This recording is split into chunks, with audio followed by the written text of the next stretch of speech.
Hey y'all, it's Toya and thank you for watching ToyaJTV. So today, as you can see, I am wearing Nikki, which is my protective style for the week. This is basically a wig, and my hair is braided up underneath. So, you know, right now it is the summertime and I'm in Alabama and it is very hot and humid and all that good stuff. So I tend to do a lot of protective styles in the summer so that I won't have to do very much to my hair. And it's always good to give your hair a break, you know, and allow it to just take a little rest from all the styling, all the manipulation, all the everything, all the heat and everything else that you do to it. So that's why I love to do protective styles.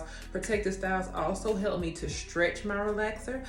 For those of you that feel like you have to get a relaxer every 6 weeks, a protective style is great because it allows you to leave your hair alone. You don't have to worry about styling it, and you can use that time to stretch your relaxer out until you are ready to get one.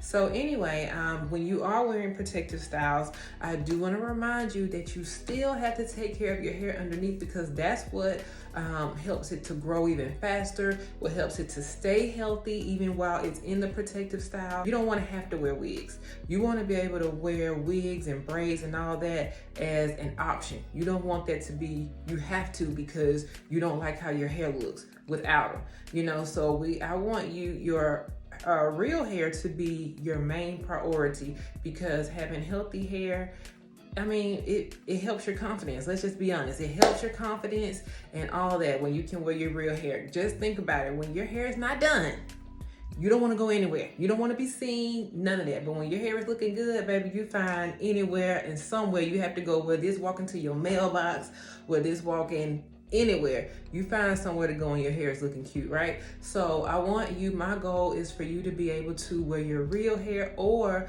you know, if you just want to wear a wig, you can, but underneath that, you got a head full of beautiful hair that you don't mind wearing, okay? So I want to give you a few tips to keep your hair nice and healthy while you're doing the protective styles. So, and the first few set of tips are going to come from what to do to prep your hair.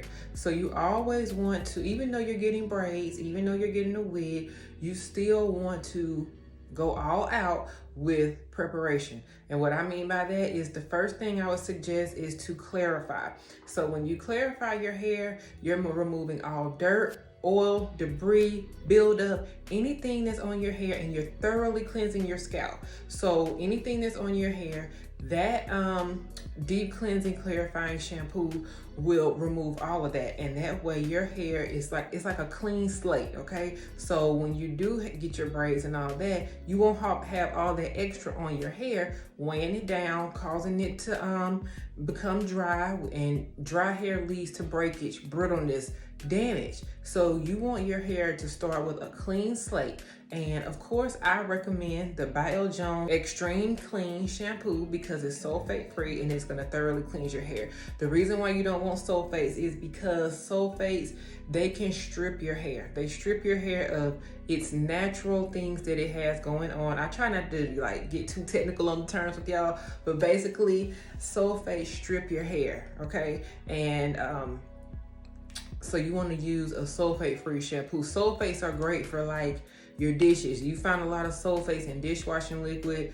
dishwashing pods, washing powders. It's great for stuff like that, to clean your dishes and your clothes, but not your hair. It's too strong for your hair. So you want to avoid sulfates. So BioJones shampoos are all sulfate-free, and I have a great deep cleansing clarifying shampoo that I recommend that you use before you get your protective style, okay? So a lot of people say, well, if I use a deep cleansing shampoo, it's gonna dry my hair out. Well, you're not gonna stop there, okay? That's just step one. So then I recommend on the second lather, because you're gonna shampoo your hair first with that. Then when you shampoo it on the second time, you're gonna use a moisturizing shampoo.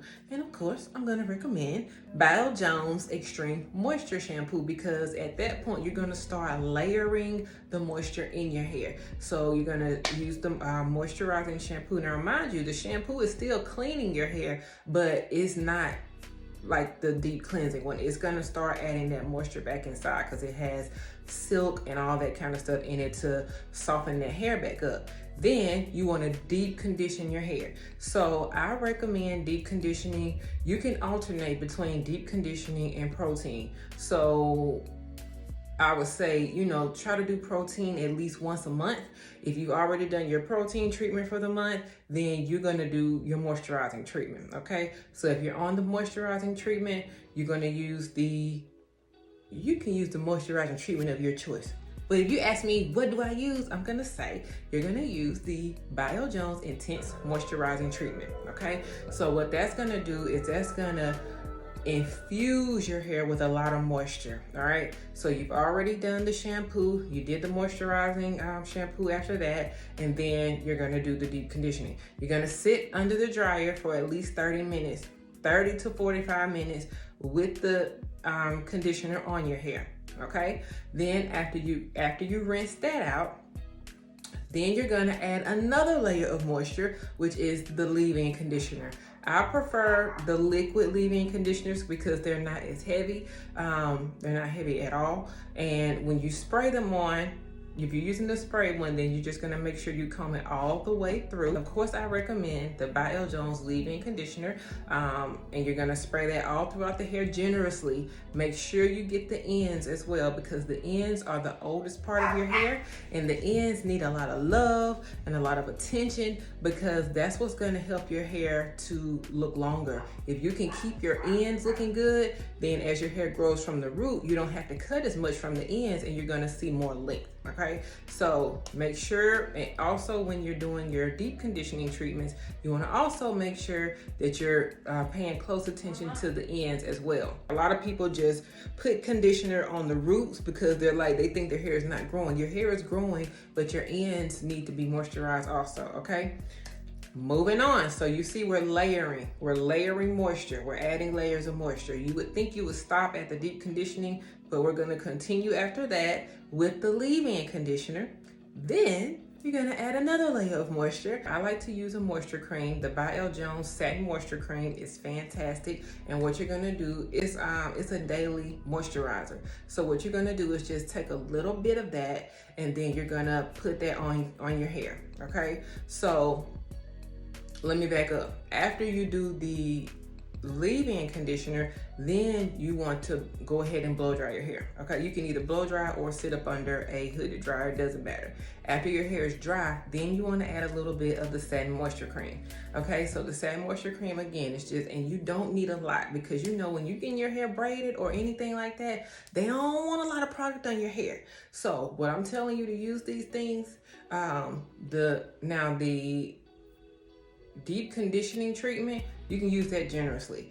The leave-in conditioner, you can use that generously. But when you're using that moisture cream, all you need is a drop, not even a dime size amount, about half of that. You're gonna get it all in your hands, and then you're just gonna put it all over your hair, okay? It's not gonna feel like a lot of product is on your hair, but it's gonna help your hair stay moisturized while you have your protective style, okay? All these things are what you need to do before you get your protective style. So then you're ready. Now you go and get your protective style, boom, boom, boom, boom, okay? Now you got your protective style, so now what? If you are wearing braids, you want to, or even if you're wearing wigs, see, I like to take my wigs off every night. I don't, even though I do glue like the lace part down, I still take it off every night because the whole thing is not glued down. And I still take it off every night. And when I take it off, then I still will add leave-in conditioner to my braids, and then I will still oil my scalp, okay? You wanna do that while you are wearing your protective style to keep the hair healthy, okay? You don't have to do it every day, but at least 2 to 3 times a week is fantastic. If you do it every day, it's not gonna hurt you, because when you take down that protective style, guess what you're gonna do? You are going to deep cleanse it again, and that's gonna remove, if you're concerned about product buildup, it's gonna remove all of that.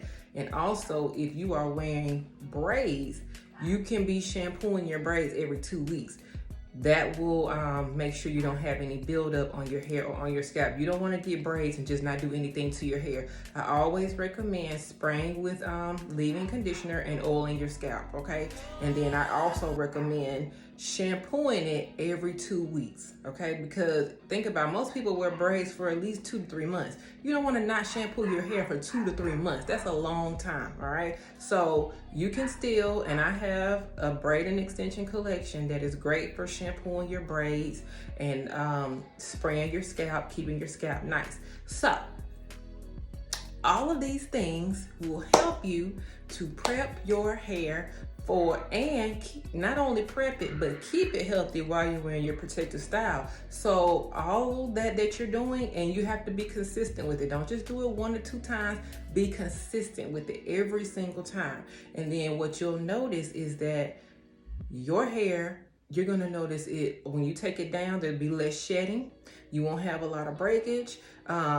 The detangling is going to be much easier because you've been still taking care of your hair, not giving it a chance to knot up. You've been still taking care of your hair. So you're going to notice the takedown is much easier also. And then when you take it down, you're going to be like, oh, my hair it still feels great. It's not dried out, none of that. So, and then you can do the same thing again and turn around and get your protective style again. Just make sure you're prepping your hair and taking care of it every time. And then you'll be one of those ones that has hair all down their back, even though you still wear protective styles, okay? Because that's your choice. You just choosing not to do your hair, but you don't have to.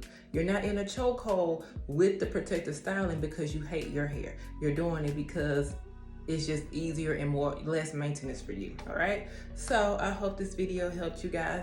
Be sure to subscribe to the channel if you haven't already. And thank you so much for watching ToyaJTV. Talk to y'all later. Bye-bye.